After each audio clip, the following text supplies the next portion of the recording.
Welcome everybody, those returning and those here for the first time as we wrap up the series on getting inspiration from human anatomy. Tonight's class is called The Mouth That Soared. I'm trying to be a little flip, a little takeoff on the Peter Sellers vehicle, the mouse that roared. Okay, and hopefully by the end of this evening we'll see how a human mouth can possibly soar, even without wings. Before I get started with the class, I want to dedicate this class to the refuah shleima of someone very near and dear to the Jewish Heritage Center institutionally, and somebody very near and dear to me personally. The Rav Heinrich Leibowitz, the Rosh Yeshiva of Chavetz Chaim, is the Rabbi Muvik, the main mentor and the main teacher of our founding directors, Rabbi Sturk and Portnoy. He's in every sense the spiritual father of the Jewish Heritage Center. And in the famous words of Rabbi Akiva, when he greeted his thousands of students after a long absence from his wife, and they wanted to know who this woman was, Rabbi Akiva turned to his students and he said, Shali v'shalachem shalahi. Mine and yours, meaning my Torah and your Torah, is all hers, belongs to her. She was the one who encouraged them, and he had started the marriage as an ignoramus. It's a long story. It's something for another series. But suffice it to say that I don't think it's hyperbole to say that anything that comes good out of the Jewish Heritage Center, anything that we've grown in Torah and in Musar and in ethics and in our spiritual development, we all owe to Rav Leibowitz. He's very, very sick right now. He's on dialysis and he's having some problems. So it should be a refuah shleima for Rav Leibowitz. What is his Hebrew name? Alter Chanoch Heinrich ben Chanoch Heinrich ben, I think it's Rachalaya, but it's slipping my mind. I'm having a senior moment. I don't think it's been. Sorry, I think it's Rachalaya, but stick around after the class. I'll get it for you quickly. I'll also get his short Jewish name at the same time. Oh, okay. Initials only. And the other one is a personal friend of mine who we're all praying for him. He had something biopsy today, without revealing anything beyond that. His name I know in full is Gershon Eliyahu ben Yocheved. So we're dedicating the Torah from tonight's class to that. To them, I should say, to their refuah. Okay, the mouth that soared. Tonight's class is going to be a little bit out of order. I plead a little bit diminished capacity. Many of you know I'm marrying off my oldest child a week from tomorrow night, so I'm a little harried. So things may be a little bit out of order. I want to do something to keep things at least in order. You should say that you got your money's worth for the price of admission. That it was marketed and billed at any rate as intelligent designer clothing, is trying to look for intelligence. So let's get, so to speak, that part of the class settled. And I'm quoting to you from a sefer by the name of Beis Yecheskel and giving you a running translation. And he wants to talk about the wondrous design of the human mouth. And he says as follows: in any anatomical book you will find that the mouth, the orifice in the human body that we refer to as the mouth, is the origination of the digestive tract. Hopefully, as we go through the class a little bit later tonight, we're going to talk about the multitasking, the dual role of the mouth in both ingestion, digestion on the one hand, and speech on the other hand. Okay? In theory, respiration could take place with the nose. Many of us are mouth breathers, especially some of us primitive medieval rabbis, sometimes accused of being mouth breathers. But in theory, you could breathe through your nose, right? But you absolutely must have a mouth for speech and for eating. Okay, so he's concentrating here on the eating aspect. Maybe as the class moves along, we'll see some other aspects. Okay, first of all, the way the rest of the digestive tract works, the possibility for the stomach and the intestines and so on to break down, chemically break down and particulate, for want of a better word, the food that you're eating will be impossible without mastication. You've got to chew. You've got to break down the food. There are digestive juices within the saliva. But first, physically, you need a grinder, you need a miller within your body, so to speak, something that breaks down the large chunks of food into smaller matter, and that's the first function of the mouth and the teeth. Consider the teeth for a moment, okay? We all know that at the front of the mouth we have incisors, and at the back of the mouth we have molars. And incisors bite off the bite-sized portions of food that we're about to eat, and the molars chew it, break it down, grind it. Now try to imagine if the order were reversed. If at the front of your mouth, the center part of your smile, would be those big, hunky, clunky molars, right? And you've had to have incisors at the back of your mouth. You have to be biting things off this way. It's designed to take the food, as it were, to be makabel, to accept the food as it's meant to be ingested. First you bite off the main chunk with a tooth that's well designed and well shaped for that purpose. And then, when you've got to break the food down to smaller particles, that's what you have your molars for. The way the tongue, the coordination of the tongue, the way the tongue works in concert with the teeth. Try to imagine, God forbid, if you had no tongue. And I'm sure we've seen enough, horror movies where, somebody spoke out against the king, boom, he has his tongue cut off. Besides the fact that obviously that robs the person of speech, of the ability to speak, try to imagine how you would manipulate those particles of food in your mouth to be able to move from the incisors to the molar. Basically, every time you start chewing, you'd have to be manipulating things. You'd have to get your fingers into your mouth, absent the tongue. So the way the tongue works in concert with the incisors and the molars is also basically a well-oiled machine. In this case, oiled by the saliva.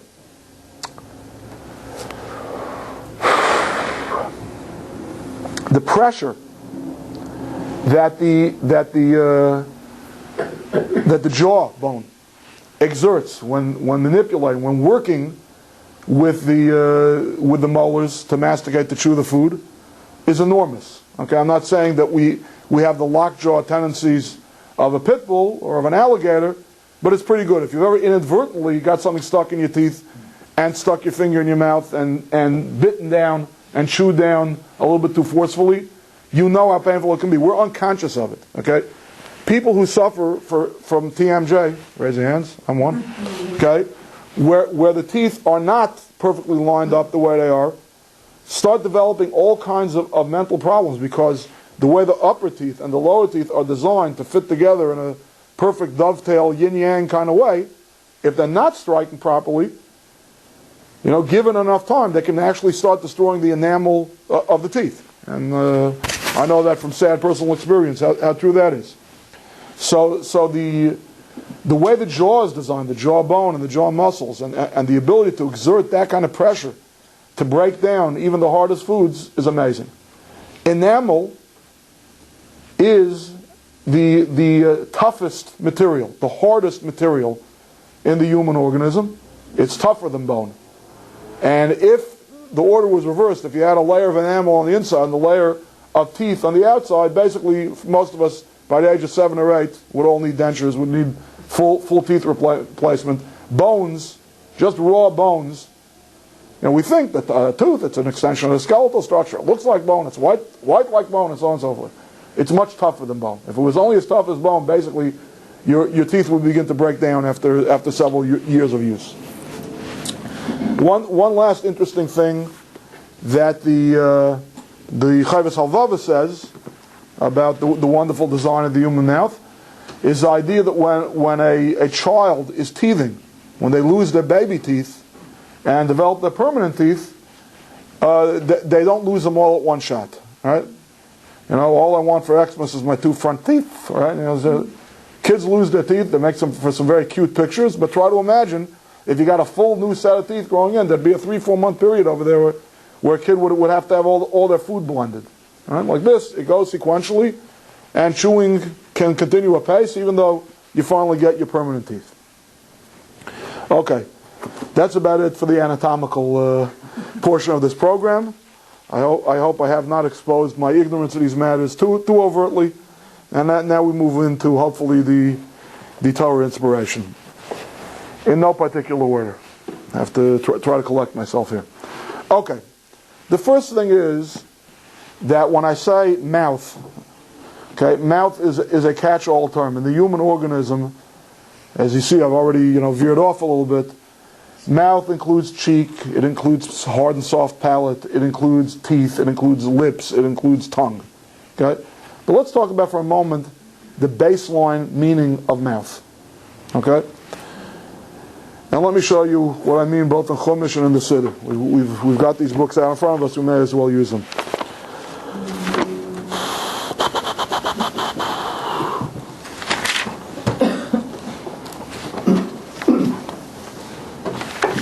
Take a look on page 745. This is for you, those who are not familiar with this narrative in the Chumash. This is the Korach rebellion. There was a high-ranking Levite, contemporary of Moshe Rabbeinu, who tried to foment a revolution for him, and it was miraculously suppressed, which is what we're about to read. Okay, take a look at the bottom of page 745, verse 30.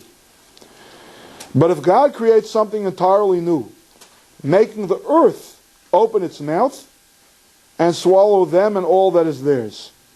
Okay? So not only do humans have a mouth, the earth has a mouth. Okay? And it's the exact same word in Hebrew. It's not just playing fast and loose with the translation. Trust me, tonight we have Saul the Nutz here. He's my corroborator that I'm never trying to pull wool over your eyes when it comes to the Holy Tongue, to Hebrew. Peh in Hebrew means a human mouth, and that is the word, the possessive form. Ufatzitzaha dama es piha. Maybe piha. Okay, and once again on the top of page 747. And so it was. The earth opened its mouth. Okay? Now, basically, our imagery of this is it's a crevasse, it's a crevice, it's some kind of a fissure, a very fortuitous, a very well-timed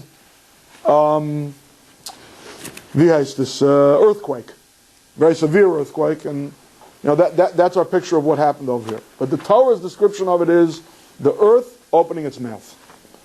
Okay, let's take another look in our Siddurim, Pirkei Avos.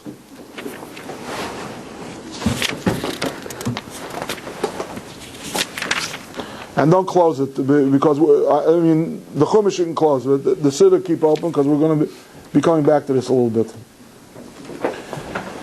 Take a look. What page? Page 573. Thank you.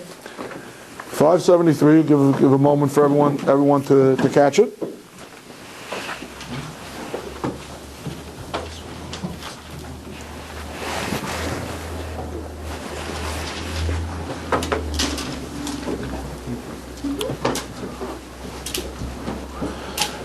Mishnah 8, again, towards the bottom of the page. The last Mishnah on page 573. 10 things were created on Sabbath Eve at twilight. They are the mouth of the earth that we just studied about in the Chumash. This is what this Mishnah is referring to. The mouth of the earth that opened to swallow Korach and his rebellion. The mouth of the well. The mouth of the donkey. So 3 of the things that were created at twilight time, the first 3 on the list are mouths. Various kinds of them. Page 573 at the bottom. 573, Mishnah 8. Okay. I hope to get back and, if time allows, explain what I believe to be the connection between twilight time and the mouth. But let's talk about the human mouth before we get back to the mouth of the earth. And again, if you were here for the first 2 classes in the series, you know that it should not shock anyone that the earth, or writ large, the universe, the cosmos, has a mouth, and that a human being has a mouth, because part of our whole approach throughout this series is that man is a microcosm, and an excellent way, per the Chovos Halvavos, of coming to understand God and understand the Creator of the universe is to take a look at our own bodies. Mipsari echsa elokai. From my own flesh, I will behold God. Okay, so the fact that the earth has a mouth and the human beings have a mouth should not be totally shocking. Are you allowed to ask questions or not? A quick one. What does it mean that created on Shabbos? Shabbos or Friday night? What is on Shabbos? Was heißt bei uns Aluche beina Shmushes? Between Lichtsinden, or I should say between Shkia and Tzeis HaKochavim. Friday afternoon till 72 minutes or 60 or 48, whatever your sheet is. Okay. Please take one of these. I don't know if I made enough copies. I have 19 copies. Take one of these and pass them around. If not, you can share. Okay. So 2 classes for the price of 1. We're doing a little wisdom of the holy tongue here tonight, not just anatomy. Okay. I want to talk about the letter Pei and the letter Shin. Okay?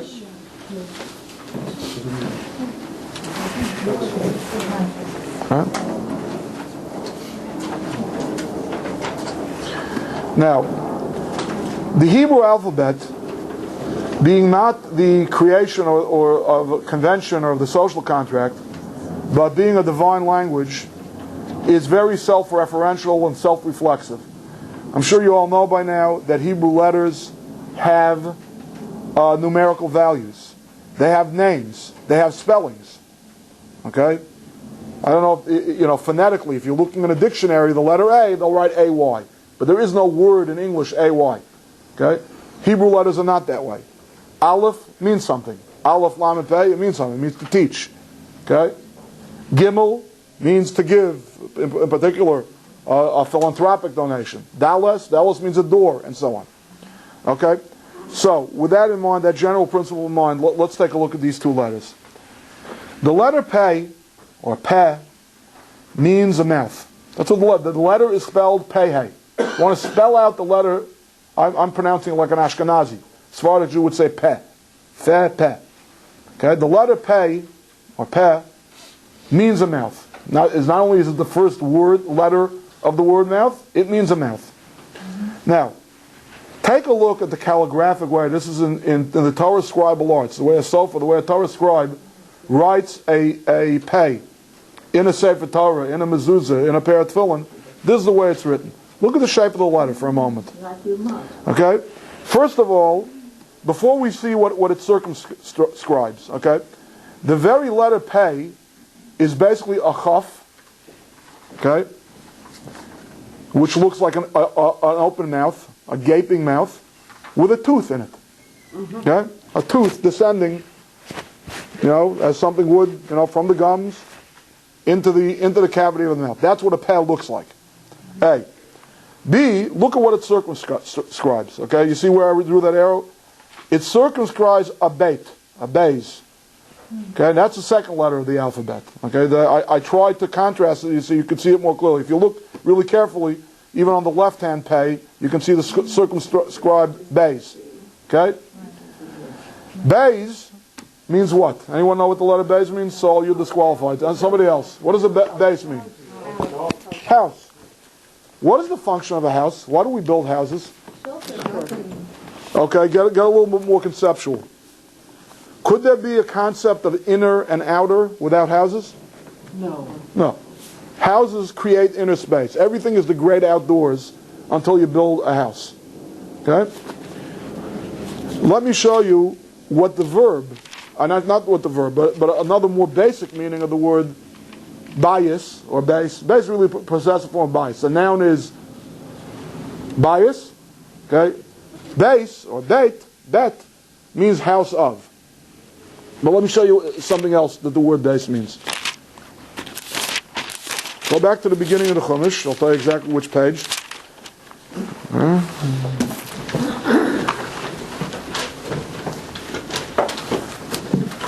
Okay. I'm going to read the Hebrew over here. Those who are not literate in Hebrew, before I read the English, should forgive me. It's on page 27. Beginning of Parshas Noach. We're all familiar with the story of the flood. And even if we don't know it from Hebrew school, we know it from Bill Cosby's comedy routine. Yeah, Lord, what's a cubit? Right? So these are the psukim that talk about the dimensions of the ark and how to build the ark. I'm looking on page 27, verse 14. But I'm going to read in Hebrew first. And I'm going to emphasize the one word that I need from this verse. Aseh lecha tevas atzei gofer, kinim ta'aseh hateva, v'chafarta osa, mi bayis, u'michutz bakofer. English translation. Verse 14 on page 27. Make yourself an ark of cypress wood. Divide the ark into compartments. Caulk the inside and the outside with pitch. Bias means inside. The antonym of bias is chutz. Chutz means outer or outside. Chutz la'aretz, we all live outside the land of Israel. Chutz la'aretz. Chutz means out. The only word that biblical Hebrew had for inside is the word bias. And that is a function of a house, like I started off saying.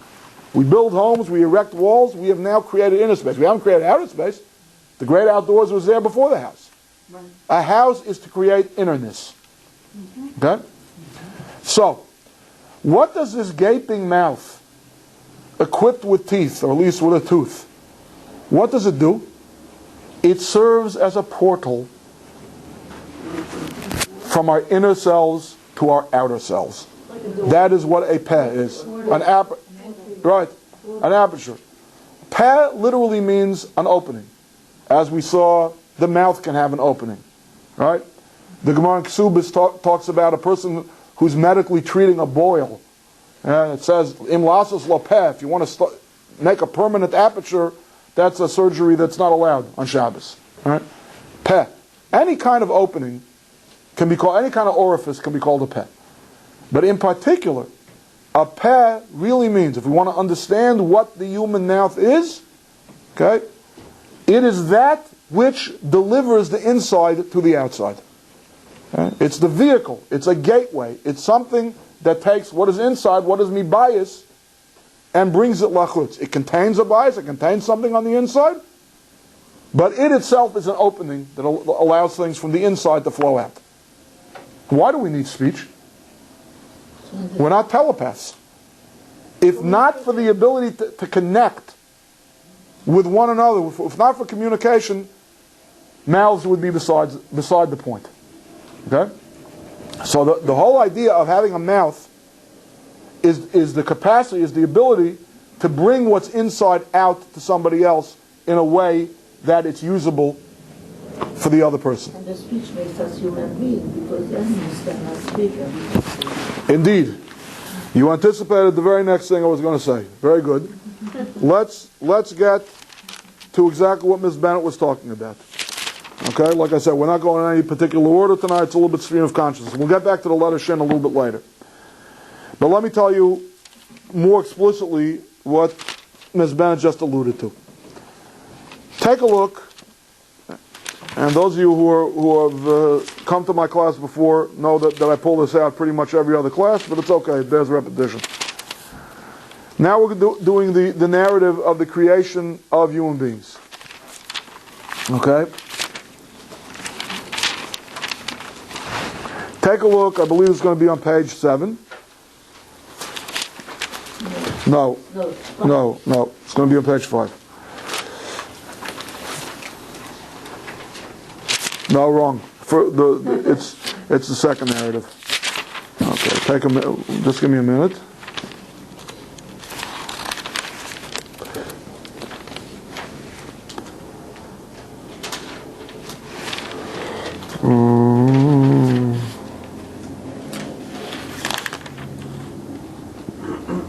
Why can't I find it when I need it? All right, if I don't find it in about 30 seconds, you're just going to have to take my word for it. I'm going to say it by heart.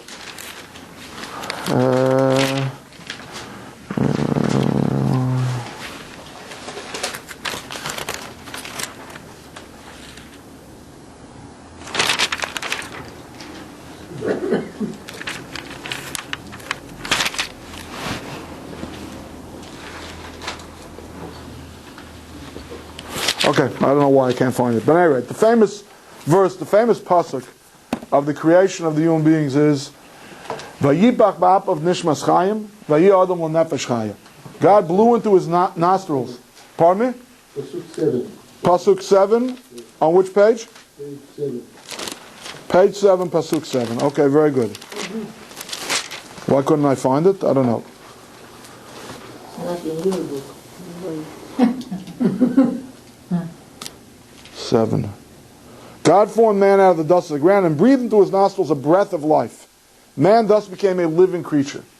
That's the English translation, and that is the translation that uses most closely to the meaning of the Hebrew words. However, the translator par excellence of the Torah, Onkelos, Okay, the first Aramaic translation that, according to Talmudic tradition, was handed down together with the Hebrew original at Sinai, translates those words as Vayi Adam L'Nefesh Chaya, man became a living spirit. No, L'Ruach Memalala, a speech endowed spirit.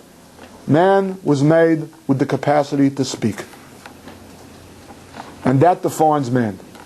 The Jewish Kabbalists, the Jewish mystics have a four-tiered hierarchy of creation, and they go as follows, from bottom to top. Domem, Someach, Chai, Medaber. Silent, growing, animated, and speech endowed. Okay, and the two polarities, a rock, a lot of different ways to describe a rock, and I don't know exactly the etymology of the word mineral, but silence is not the word that comes to mind. But in Hebrew, at least in Jewish mysticism, the point of a rock is that it's silent. The point of inert, of dead matter, the absolute antonym, the polar extreme opposite of a human being, is silent. And humans, which could also be described a lot of different ways, have many unique features. You could say intelligent, you could say free will endowed. No, they call them a medaber, a speaker. And that's really per the Unclus.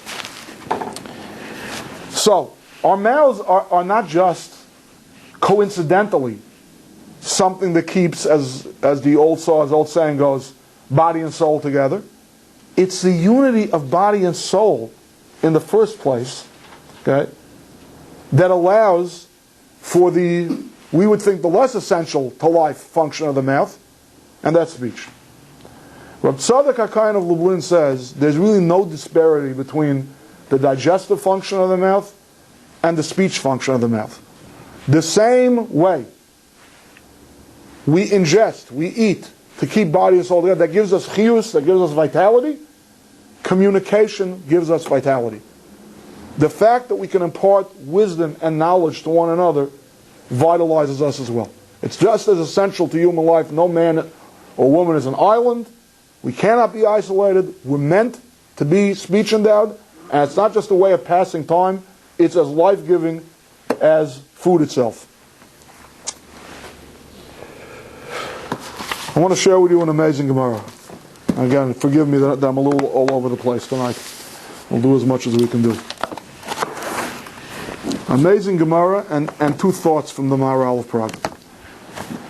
We all know that Moshe Rabbeinu was a person with a speech defect. And again, I don't want to spend the whole night riffling pages on Chumash, but you probably remember the narrative that when he's given the charge to be the redeemer of the Jews from bondage from the land of Egypt, he says it a million different ways. Lo ish dvarim anochi, I'm not a man of words. Kvad peh, kvad lashon anochi, I'm heavy of speech, I'm heavy of mouth. All right? Various commentators on the Torah say he was a stutterer, he was inarticulate, a lot of different things that are said about Moshe Rabbeinu. And it seems very odd that this person who is basically the greatest human being that ever lived, that the Torah would be so forthcoming with a warts and all biography. Why are we pointing out maybe that was the dialogue, but does every single dialogue between Moshe Rabbeinu and God have to be reported to the rest of us? It would seem to be, a nasty thing to say about Moshe Rabbeinu. The hero has clay feet. Yeah, he was a good lawgiver and he wasn't a bad prophet, but man, phew, what a chore to listen to him. All right? So before I tell you what the Maharal of Prague says about that, about Moshe Rabbeinu, I want to share another Gemara with you.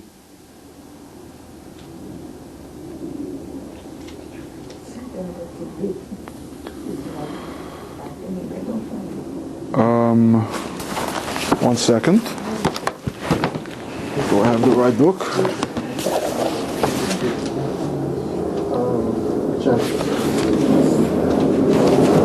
There's a Gemara in Tractate Nida. So on page 30b. That's talking about, it's a fascinating Gemara. We're talking about inspiration for anatomy. What the ancient rabbis knew about embryonic development is really remarkable. Now, one of the things that says that you're not going to find in your modern or ancient anatomy book is this. It says that in utero, while a baby is still developing in the mother's uterus, an angel comes and teaches the baby the entirety of the Torah. When the baby is about to exit into the atmosphere of the world, the angel comes, and the expression is satro al piv, which usually is translated as smacks him or her on the mouth. Umeshakcha kol hatarakul, and thus the Torah is forgotten, totally forgotten. The big question is, if we're, for all such Talmudic prodigies, Torah prodigies, and geniuses, if we're taught it, when we're still developing, so why don't we all know it verbatim? Nowadays, the answer is, there's the answer. The angel comes, and the way it's usually translated is Satra al-Pi, gives him like a little flick, a little slap across the mouth, and that's what causes it. And the superficial, the childish way of understanding this Gemara is, well, it's like a punch-drunk boxer. Took too many blows to the head, and that's it. They want the memory. Knocked it right out of it. Okay. The Maharal says as follows. What? Right. Well, that's what it means. Satra al-Pi. Right. Okay. Fine. But what's the mechanism? How does this work? So let's connect the dots. Vayi adam l'nefesh chaya.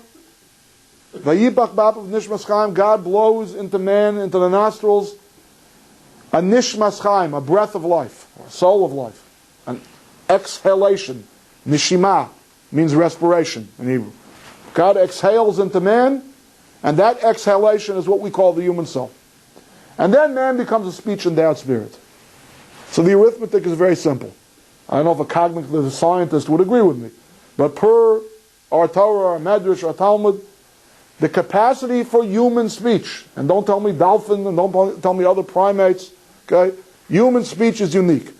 The capacity for human speech derives from the union of body and soul. That's the plain reading of the text according to Onkelos. A soul comes into the body, now you can talk.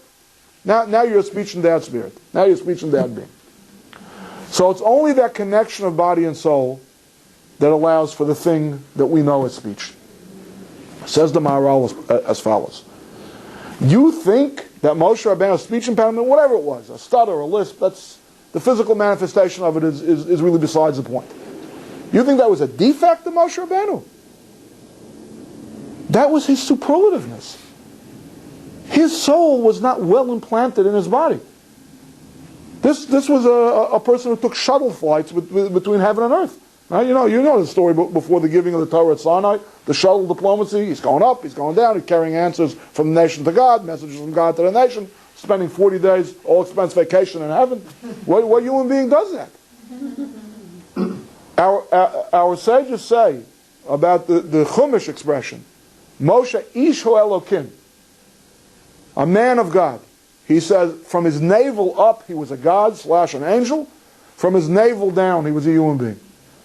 He was so spiritual. He was so in touch with his soul. Most of us go through our life totally unconscious that we even have a soul. The only thing that we're more agnostic about than the existence of God is the existence of our own soul. Right? Moshe Rabbeinu was so soulful, was so spiritual, was so more of that world than our world, that the connection between body and soul was somewhat lacking. Hence a speech impediment. You need that connection to have speech. Says the Maharal. What does this Gemara need to mean? Satra doesn't mean he smacked him. Satra means when you're about to exit the birth canal, the corridor, and exit into the atmosphere of the world, that's when your soul gets implanted into the body. That's when they become unified. They become unified, it's wonderful. It gives the baby, the newborn baby, the potential eventually for speech.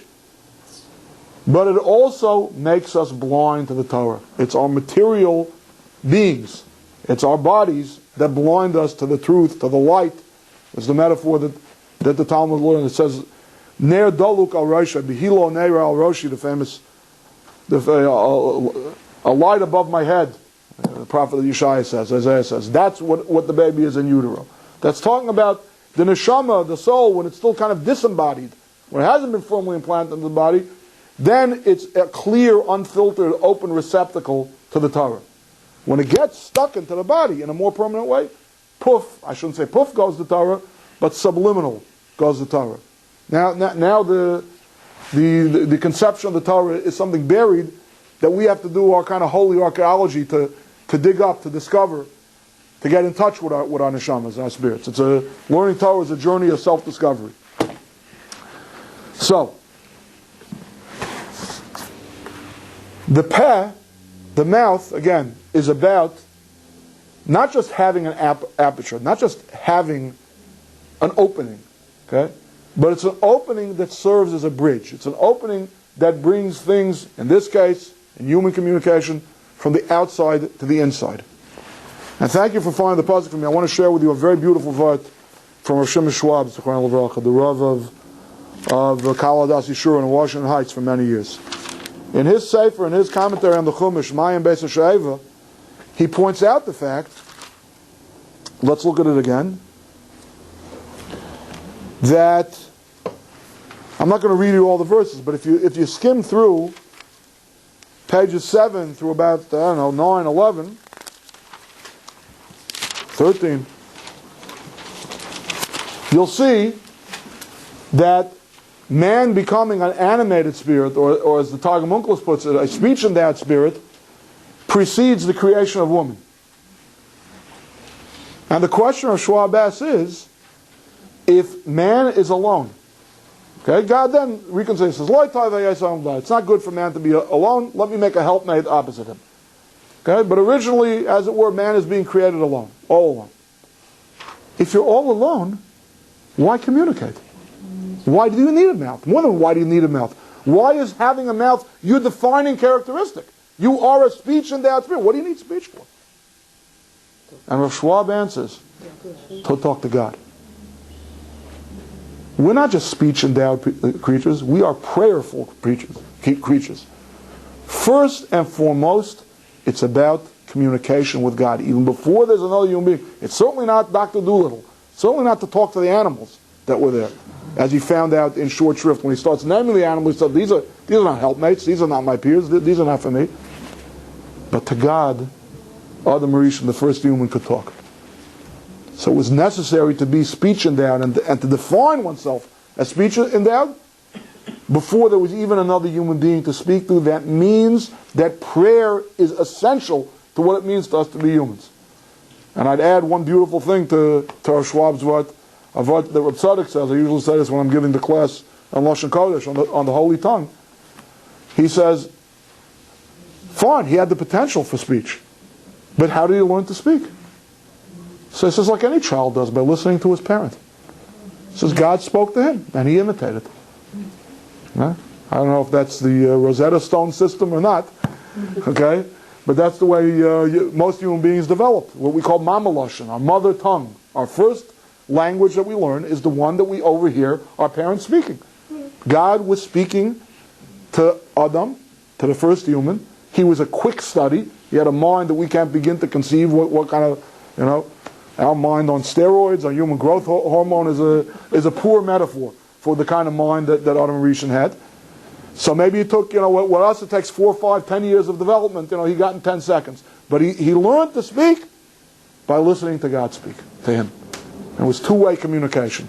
It wasn't just prayer, tefillah, God speaking to man. It was Torah, prophecy. The other way around. It wasn't just prayer, man speaking to God. It was Torah and prophecy, God speaking to man.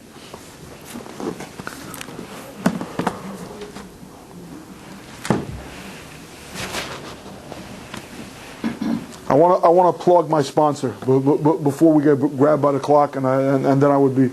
I want to thank very much the author of this book, Rabbi Avram Yaakov Finkel. It's a wonderful book. It's not so available in the Svarim stores, trust me, because I scoured many Svarim stores for it. It's called In My Flesh I See God. Sound familiar? Okay. And it's published by Jason Aronson, and I had to order it from Amazon. But many of the Ma'amakomos, many of the sources for the entire series, in particular for tonight's class, comes from here. So, being that he is more of an adept at mysticism than I am, I'm sharing a little bit with you what I learned from him. But I definitely, if you were excited about this series, and obviously we couldn't do all the parts of our anatomy justice, there's an excellent book, very, very lucid and well written. At any rate, he says something pretty amazing. While we're on the topic of mouths, the earth has a mouth, man has a mouth. Who or what else has a mouth? Animals have a mouth, but they cannot speak. What? Animals. Okay, right. Cannot speak. Okay, true. So their mouth is only for eating. Because God must have a mouth. God has a mouth. Okay, it's an anthropomorphism. Of course, God has nothing. He doesn't have nostrils, and he doesn't have an arm, but that's how the Torah speaks about him. The well has a mouth. The well. Yes, we learned Pia Be'er also in Pirkei Avos. I'm going to get back to that if time allows. God has a mouth. God reveals himself to the world in basically two sets of revelation. One that we call nature, and one that we call Torah. Did everyone keep their Sidurim open? Okay, let's go right back just maybe a page before. Anyone know what the Greek word decalogue means? What does a decalogue mean? That's the fancy schmancy Greek word for the Ten Commandments. A dialogue is two people speaking. A deca is the Greek word for 10. Decalogue. Okay, but look, that's the Greek Decalogue is what we call the Ten Commandments. What's the Jewish Decalogue? Take a look. Page 571, towards the bottom of the page, Mishnah 1. With 10 utterances, cover up, finish the sentence. The what was given? I could say that the Torah was given with 10 utterances, right? That would be a true statement. But how does the Mishnah actually read? With 10 utterances, the world was created. Okay? That's not an accident. 10 utterances bring the world into being. 10 utterances bring the Torah into being. Really what it means is God reveals his will through the number 10. Through 10 acts, if you can call it that, oxymoron, of speech. 10 speeches, 10 statements. God reveals two sets, two levels of his will. Nature and Torah. How do we always relate to God? Baruch atah Hashem Elokeinu, what's the next word? Melech means king. Kingdom. God's kingdom is only through the divine mouth. There's no creation, and more to the point, there's no connection and no communication with creation without the mouth, without the divine mouth. The Jewish Kabbalists speak about 10 spheros, 10 spheres, 10 emanations of creation. The last one is called Malchus, it's called kingdom. And the Zohar, the basic text of Jewish wisdom, says, Torah shebal peh Malchus peh krinalek. Malchus, kingdom, is called a nickname, the synonym for kingdom is mouth. No mouth, no kingdom. Okay? Keser, the top one of these emanations, crown, relates to the human mind. So, in the Sifrei Kabbalah, is this Rav Eshlag, the Pirush HaSulam? I'm not sure who says this. Hopefully I'll find the source in a minute. Mibsari Aksalakai, look at the human structure, the structure of the human being. My head, my cup. This is the seat of my spirituality. It's not an accident that a human crown goes on the top of my head. My brain, my mind, is the most spiritual aspect of my being. At the bottom of the receptacle of my mind, I have my mouth. My mouth, from Keser, things emanate, and finally they're revealed. In the divine act, that's an act of kingdom. In human communication, but the point is, the movement is the same. How many teeth are there in the human mouth? 32. The Mukubalim, the mystics talk about Lamed Beis Nesivos Chachma. There are 32 pathways of wisdom. 22 letters of the Hebrew alphabet, 10 utterances of creation, of the giving of the Torah, adds up to 32. The 32 teeth in our mouth, which don't just break down our food and bite off our food, but which allow for elocution, for articulate speech, represent the 32 pathways, the conduits, if you will, through which wisdom goes from the Keser, from the crown, and communicates itself through the mouth in Malchus, in kingdom, or in human terms at least, in communication. Okay. Back to the handout, where we're holding time-wise. Not too bad. Okay. Let's look at the letter Shin. Okay. Before we look at the letter Shin, look at page 2. Okay. Take a look at page 2. And you see on the top of, it's not numbered, but whatever, it's stapled in back, so you know it's page 2. Okay.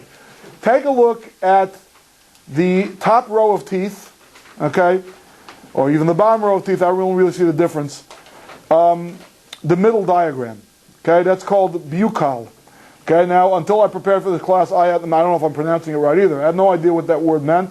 It is not a type of tooth; it's a view of the tooth. Okay, buccal means anything relating to the cheek.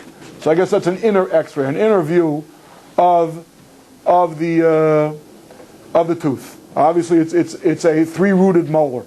Now, if you want to ask me which number tooth in the mouth is, I don't know. Last week we had an ophthalmologist here. Any dentists infiltrated in the room tonight? Yeah? Okay. How am I doing so far? Okay, which number tooth is this? That's number 3. And how's it pronounced? Number right here would be the first molar. And how's it pronounced? Buckle. Buckle. Okay, fine. Okay. Could you explain to us why in mesial we don't see 3 prongs, 3 roots, we only see it in buckle? They're there, they're just being obscured by the location of the X-ray, right? Well, the reason why is the 2 roots that are like this, you have 3 in the middle. On the buckle, one superimposed over the other. Okay, fine. But in fact, okay, the truest, if you will, the most holographic picture of the tooth is the one in the middle, the buccal view. All right? Now I ask you, and if you want to see a photograph and not a diagram, look on the bottom. I took a 3-pronged molar, I inverted it. Okay? What does that look like to you? I'd say an anemone, actually. Kind of looks like an anemone to me. But okay. But now let's go back to page 1. All right? The letter Shin looks like a buccal view of a 3-pronged molar. Okay? Shin shares a root with the word for tooth. Nachon? So, Eich omrim tooth be'ivrit. How do you say tooth in Ivrit? Shen. Okay, even though those of you who are not familiar with Hebrew can hear alliteratively, Shen, Shin. Okay? Its calligraphic shape approximates a molar.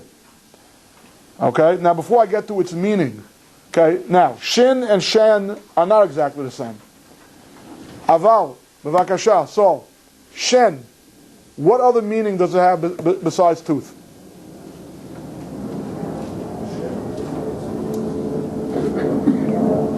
Isn't marble Shen? How do you say marble in Ivrit? Shayish. Shayish? The elephant. Tusk? That's called a Shen? Well, maybe because that anatomically, maybe it's a tooth of an elephant. I don't know. Okay. Shayish is a word for marble, but I think Shen also means some kind of a hard stone.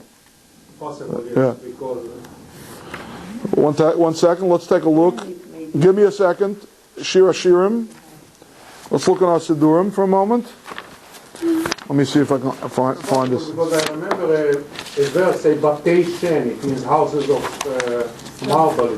Yeah, I don't know the exact nuance of difference. I don't have my Malbim synonym dictionary here with me today.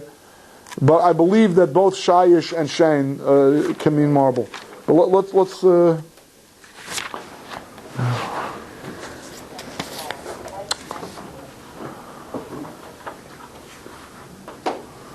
all right. Rifidasa Yasai. Give me 2 minutes, okay? I should have marked this before the class. That's about tissues. And we were just talking about it. This is kind of, that's why it is quite usable. Okay. Fine, I can't find it right now, but I know that Shen in places scattered throughout the Bible refer to a very, very hard rock. Okay, and I think that this alludes to this anatomical curiosity that I spoke about at the beginning of the class, the idea that teeth, the enamel of teeth, are actually much tougher, much harder than bone. It also refers to the Hebrew word, the meaning of the word. Okay, its meaning implies sharpness and biting, evocative of an incisor. Okay, take a look in Kriya Shema. This one is easy.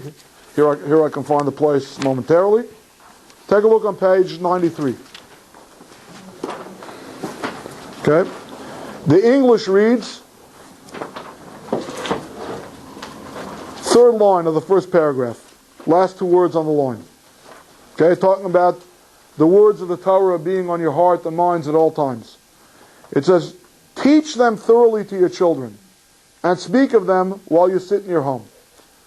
What's the Hebrew word, Saul? What's the Hebrew word for teach them? Blank levanecha. What's the word before levanecha on page 92? V'shinantam. Doesn't say v'limadatam. The first word about Torah transmission is tooth them, is the word, to your children. What does v'shinantam really mean? Says the Gemara, the Talmud, Shetei divrei Torah mechudadim beficha. The words of the Torah should be sharp, clear, and articulate in your mouth. Shal yegamgem. Don't hem and haw when somebody asks you Torah. Be able to say it clearly, cut, chiseled. All right, they talk about a person with a non-flabby physique today. Oh, he's cut, he's ripped, he's cut. Right? That's the idea. Cut, non-fuzzy Torah. That's the way Torah is supposed to be transmitted. And what's the word for that? Shinun. Etymologically related to Shein as well. So the shape of the Shein, of the Shin letter, evokes a molar. The meaning of the word Shin evokes this enamel-like, rock-like substance and hardness. I'm sorry, the hardness and the sharpness of Shinun, of getting things focused and sharp and clear and cut. Okay. We've given a lot of talk tonight. We've devoted a lot of time to the mouth and to the teeth. Let me talk a little bit about the lips. We'll talk about a mouth that soars here for a moment.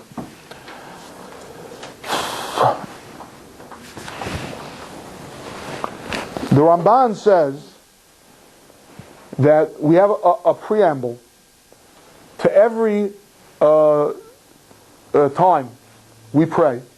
And remember, that prayer is first and foremost the main thing that we're supposed to do with our power for speech. Not just to talk to each other, but to talk to God. I should say not just, maybe primarily to talk to God. What do we say?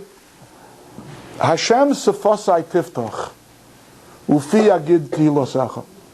Hashem, open up the lips, my lips I should say, and let my mouth sing your praises. Says the Ramban, what do we mean to say when we say open up our lips? Just say open up my mouth. It seems like, okay, poets have been known to be redundant. There's even a phrase, a poetic redundancy. All right? But the Ramban is bothered by this. Why do we talk about, of course, I cannot speak with sealed lips. What does it mean to open up my lips? So here I have to give two prefaces.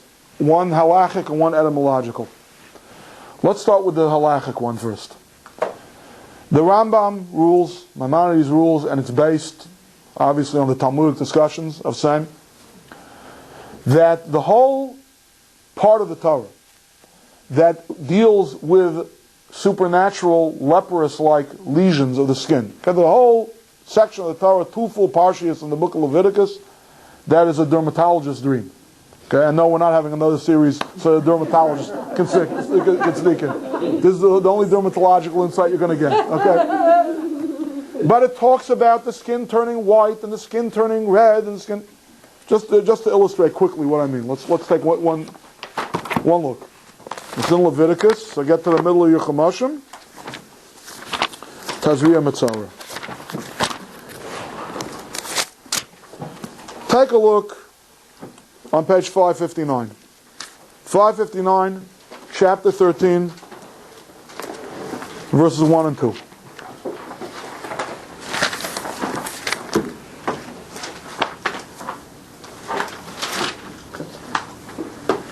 Okay. God spoke to Moses and Aaron saying, if a person has a white blotch, discoloration or spot on the skin of his body, and is suspected of being a mark of leper on his skin, skim through the next 10, 12 pages, all we talk about is skin, is epidermis. Says the Rambam, passes the Rambam, if any of these unusual looking lesions appears on the lips, there's no ritual impurity. That's not skin.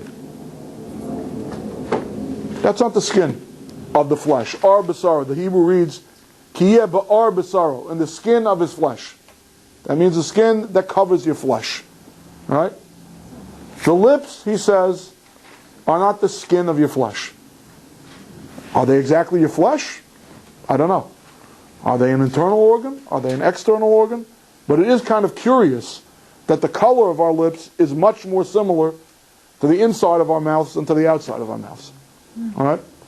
But this is what the Rambam paskins. The Rambam says that lips are not skin, or have no skin, and therefore all of this talk about supernatural lesions and how they bring about ritual impurity does not apply to the lips at all. I think one of the commentaries on the Rambam says that a black human being, a yellow human being, a white human being, they all have the same color lips. You can differentiate them by the pigmentation of their skin, of their epidermis, but lips, at least part of the lips, are of uniform color throughout the human race. Okay. That's the halachic thing. The etymological thing is as follows, and I think we have two Hebrew speakers, right? Okay. So, al pishnayim edim yakum davar. I usually only have Saul. Now I have two fluent Hebrew speakers who can corroborate what I'm about to say. Gentlemen, please translate for the rest of us sitting here the following two phrases: Svat hanahar, Svat yam. Svat hanahar is the bank of the river. Svat yam. Still think the edge of the... The beach. Okay? The border between dry land and water is also referred to as a lip, as a svat. I mean, it's not referred to as a lip. The same word in Hebrew means lips and means a bank of a river. Okay? That means a border where things are ebbing and flowing upon one another. What is the beach? Is the beach dry land or is the beach water? Well, it's a little bit of both. Right? Depends on the tides. High tide, low tide. Right? That corresponds in the human body to the lip. And the lip is our inside turned out. And it's not an accident that the most external part of our peh, our mouths, which are about bringing the bias, bringing the inside out, that actually an inner part of our body is turned inside out. That's not skin, that's flesh. That's not the skin of the flesh, that's the flesh itself. That's an inner component of our body turned out. Says the Ramban as follows. You know, men are from Mars, women are from Venus, God is from heaven, I don't know, you know. You think it's only men and women who have problems communicating? We have problems communicating with God, God has problems communicating with us. Right? It's not so easy. Right? Something. Well, because we never listen. Okay. Well, maybe if you gals would stop talking for a minute, you know, I have a minute to digest it. Yeah. Okay. I don't want to say anything. I'm digging a bigger aperture orifice for myself that I'll never be able to climb out of. Okay. Now let's reverse it the other way. Now that the mouth and the lips of the mouth gave us some insight into what a riverbank or a seashore are, now let's work it the other way. What does the nature of the seashore do to help us understand what the mouth is? Before I tell you the Ramban, one last reference to the Siddur. I could have taught all night, I could have taught all night, but they won't ask for more. Okay, anyway, let's take a look. I got to stop. I wish I didn't have to. And you'll see what I mean in a second. Okay. Take a look on page 173. This is very convenient. Most of Tehillim of the book of Psalms is not translated in the Art Scroll Siddur. Because this is a psalm that we say on Rosh Chodesh, this is a psalm that is translated. Okay, page 173. Now it's a lot in a gray box. It's not going to be that easy to find. So give me a second. What? Page 173. The second paragraph, the one that begins with the watery deep. You got that? Mm-hmm. Okay, so I'm going to have to read, the best way to do it is for just me to read that whole paragraph. This basically, Barchi Nafshi is basically a recapitulation of the creation of the cosmos. It's a beautiful soaring, the rhetoric is beautiful over here, you should read it. It's a very beautiful passage of the Psalms. The watery deep, as with a garment you covered it. The pronoun it here refers to the earth. Okay? Our creation narrative says that we started with a water world. God had to create these gullies and valleys in the earth's crust that the oceans could withdraw into, and that's what revealed the dry land. But to start with, the earth was totally covered with water. That's what this refers to. Upon the mountains water would stand. From your rebuke they flee. From the sound of your thunder they rush away. They ascend the mountains. They descend to valleys, to the special place you founded for them. You set a boundary they cannot overstep. They cannot return to cover the earth. Gvul samta, bal yavarun, bal yeshuvun, lechasos es haaretz, is the way the Hebrew is. What do we call that gvul? What do we call that boundary? What keeps us from being inundated by tsunamis all the time? Okay, scientifically, I know, maybe it's a gravitational pull. That boundary is the seashore. 150 miles inland is not the boundary. The boundary, okay, the border is the seashore, is the Svat Yam, or the Svat Nahar. That's what keeps riverbanks, or what keeps the river from overflowing its, when there's a flood, it overflows its banks. Okay. So a Svat, a mouth, has a lip. And the same way a seashore has a lip, to act as a dam, to hold back the waters from onrushing back to their really natural state, where they cover the earth entirely, that is the function in some way, form, or fashion of the seashore and of the riverbank, of the Svat Nahar and the Svat Hayam. What does the Svat HaPeh do? Svat HaPeh also holds back a torrent. Right. We would like to be more communicative than we are. We're reserved. We're guarded. We're insecure. We can't let it all hang out. Right. It's not socially acceptable. We can't do that. We're too guarded. We're too skeptical. We're not trusting enough of others to be vulnerable with them, to let it all hang out. But not with God. Remember, our first and foremost power of speech is prayer. Says the Ramban, Hashem svasai tiftach. Open up Hoover Dam. Open up the floodgates. Open up, not the lips of my mouth, the banks of my mouth. There's a torrent waiting here to be unleashed of what I have to communicate with you, what I have to tell you. I don't want to talk to you like I have to talk to my boss or to my employee or to my teacher or to my student, where I've got to hold back something. To you, I want to let it all hang out. V'lifnei Hashem yishpoch sicho. A person is supposed to stand before God and spill out and pour out their speech, their talk. That's what we're praying for before we pray. Hashem sefasai tiftach. Not open my lips, says the Ramban. Open the banks. Open the river banks. Let it flood. Let it pour. I don't want to be reserved when I'm talking to you. I can only trust you. I can only be vulnerable with you. The whole idea of prayer is to expose my vulnerability and my neediness, and that you should be able, you the Almighty God, can address those needs. So open up the dam. Open up the borders that holds the waters of my soul back. That's what we're asking for, says the Ramban.